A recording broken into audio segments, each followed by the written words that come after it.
भारत ने कर डाला चंद्रयान 4 पर जबरदस्त ऐलान। इस बार दो लॉन्च करने वाला है भारत का इसरो। चांद की सतह पर मौजूद महाखजाने तक पहुंचेगा इसरो।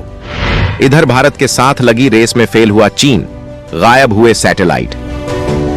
दोस्तों, भारत रक्षा के क्षेत्र में जिस तरह से एक के बाद एक कीर्तिमान रच रहा है, जिस तरह से अग्नि 5 मिसाइल में MERV तकनीक को लैस कर भारत विश्व के बड़े देशों में शामिल हो गया है, जिस तरह से सूर्या मिसाइल के आगामी टेस्ट की शानदार तैयारियां की जा रही हैं, तेजस मार्क 1A को भारतीय वायुसेना में शामिल करने के बाद तेजस मार्क 2 और एमका मार्क 1A को जल्द उतारने की तैयारियां हो रही हैं।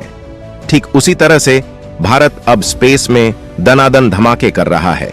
मंगलयान और चंद्रयान 3 जैसे मिशंस ने इसरो को बुलंदियों तक पहुंचा दिया है। अब भारत वो करने वाला है जिससे अकेला भारत नासा जैसी स्पेस एजेंसी को टक्कर देगा, और भारत ऐसा करेगा स्पेस टूरिज्म को लेकर। स्पेस टूरिज्म के जरिए इसरो अब पैसे छापने का मन बना चुका है, और स्पेस टूरिज्म को लेकर जो शुरुआती तैयारियां हैं उसके लिए इसरो गगनयान मिशन लॉन्च करने वाला है, जिसकी पूरी तैयारियां हो चुकी हैं। सिर्फ इतना ही नहीं, बल्कि इसरो तो गगनयान के साथ मंगलयान 2, शुक्रयान 1, समुद्रयान जैसे बड़े मिशन भी कर रहा है। और सिर्फ इतना ही नहीं, बल्कि भारत के वैज्ञानिक तो स्पेस में अपने खुद का स्पेस स्टेशन बनाने की तैयारियां भी शुरू कर चुके हैं। इसरो के इतने सारे प्रोजेक्ट को देखकर ही अमेरिका का नासा चौंका हुआ है कि भारत का इसरो सीमित संसाधन के बावजूद ऐसे बड़े मिशन कैसे कर पा रहा है। दोस्तों, इसरो के मिशंस की लिस्ट बहुत बड़ी है। फिलहाल हम आपको इसरो के इतिहास के एक सबसे बड़े मिशन का जानकारी देने वाले हैं, जो भारत को स्पेस का किंग बना देगा। वहीं दोस्तों, इस वीडियो में हम आपको यह भी बताएंगे कि चांद को लेकर शुरू हो चुकी इस रेस में चीन की स्पेस एजेंसी भारत के इसरो से किस तरह से पिछड़ चुकी है। ये सारी बातें हम आपको इसी वीडियो में बताएंगे, लिहाजा वीडियो के आखिर तक बने रहिएगा।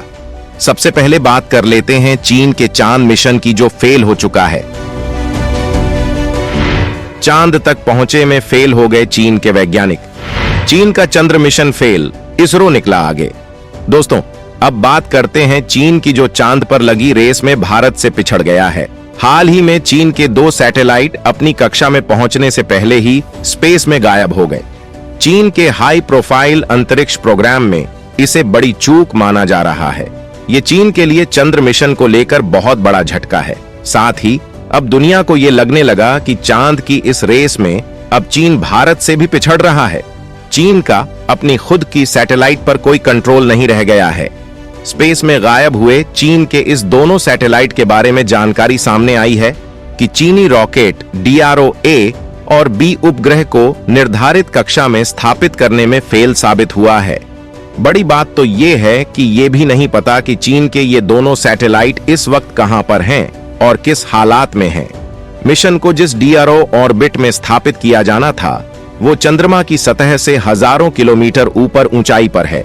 यह अत्यधिक स्थिर है, जो अंतरिक्ष यान को ईंधन का उपयोग किए बिना लंबे समय तक ट्रैक पर रख सकता है। चीन के इस फेलियोर से उसकी स्पेस एजेंसी की काबिलियत पर सवाल उठने लगे हैं। चीन का ये मिशन उस वक्त फेल हुआ है जब चांद को लेकर पूरी दुनिया नजरें लगाए बैठी है। वहीं चीन के फेलियोर के बाद अब दुनिया भर की स्पेस एजेंसियां भारत की तरफ देख रही हैं। दोस्तों, चीन के इस फेलियोर के बाद बात करते हैं भारत के चंद्रयान 4 मिशन के बारे में, जिस पर काम शुरू हो चुका है।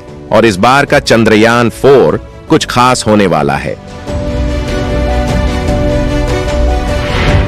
भारत के चंद्रयान 4 मिशन पर लगी दुनिया भर की नजरें। चांद पर रेस को लेकर चीन से आगे हो चुका है भारत।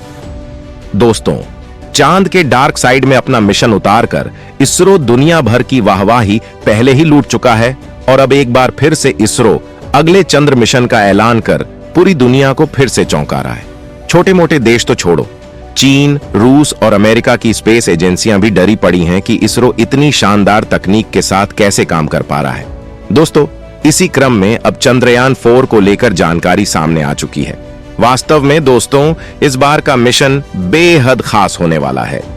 ऐसा पहली बार होगा कि एक ही मिशन को पूरा करने के लिए एक नहीं 2 रॉकेट को लॉन्च किया जाएगा।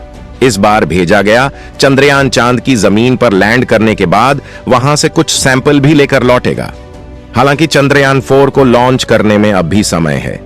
इसे साल 2028 से पहले लॉन्च किया जाना है। इसरो ने इसको लेकर जानकारी दी है कि पहली बार इसरो एक ही मिशन को पूरा करने के लिए 2 रॉकेट लॉन्च करने वाला है। चंद्रयान 4 इस बार अपने साथ चंद्रमा की चट्टानों और मिट्टी, जिसे रेजोलिट कहा जा रहा है, उसे वापस लेकर धरती पर आएगा और इसके लिए 2 रॉकेट लॉन्च करने वाला है। 2 अलग अलग रॉकेट भारी लिफ्टर LVM-3 और इसरो का वर्कहॉर्स PSLV एक ही चंद्र मिशन के लिए अलग अलग पेलोड ले जाएंगे और अलग अलग दिनों में लॉन्च किए जाएंगे। यदि यह सफल रहा तो मिशन भारत को चांद की सतह से नमूने लाने की क्षमता वाला चौथा राष्ट्र बना देगा। और जिस तरह से इसरो अपने मिशन को सक्सेसफुली अंजाम दे रहा है, लग रहा है कि इसरो का यह मिशन भी पूरी तरह से सफल होगा। इस मिशन को लेकर इसरो चीफ S सोमनाथ ने कहा कि चंद्रयान 4 मिशन का लक्ष्य चांद की सतह से मिट्टी के नमूने इकट्ठा करना और उन्हें पृथ्वी पर वापस लाना है, ताकि वैज्ञानिक उनका अध्ययन कर सकें। S सोमनाथ ने इस मिशन की जानकारी देते हुए बताया कि इस मिशन के 5 भाग होने वाले हैं।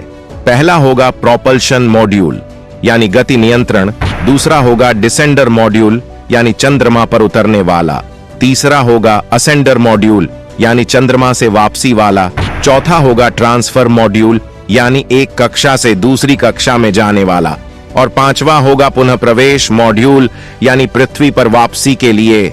वैसे इसरो चीफ ने ये बात नहीं बताई कि ये मिशन जापान के साथ कर रहे हैं या नहीं। हो सकता है इसे इसरो अकेले अपने दम पर कर ले, लेकिन पहले जो प्लान था उसमें जापानी स्पेस एजेंसी भी शामिल थी। आपको बता दें कि चंद्रयान 4 मिशन का पूरा नाम है लूपेक्स। जापान इस प्रोजेक्ट में भारत के साथ काम कर रहा है। वह भारत की सफलता को देखते हुए उसके साथ काम करने के लिए तैयार है। लूपेक्स यानी lunar polar exploration mission. LUPEX असल में अंतरराष्ट्रीय मिशन है, जिसे मुख्य रूप से ISRO और जापानी स्पेस एजेंसी JAXA मिलकर कर रहे हैं।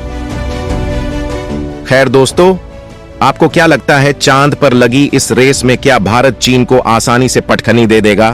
क्या भारत भविष्य में नासा की बराबरी वाली स्पेस एजेंसी बन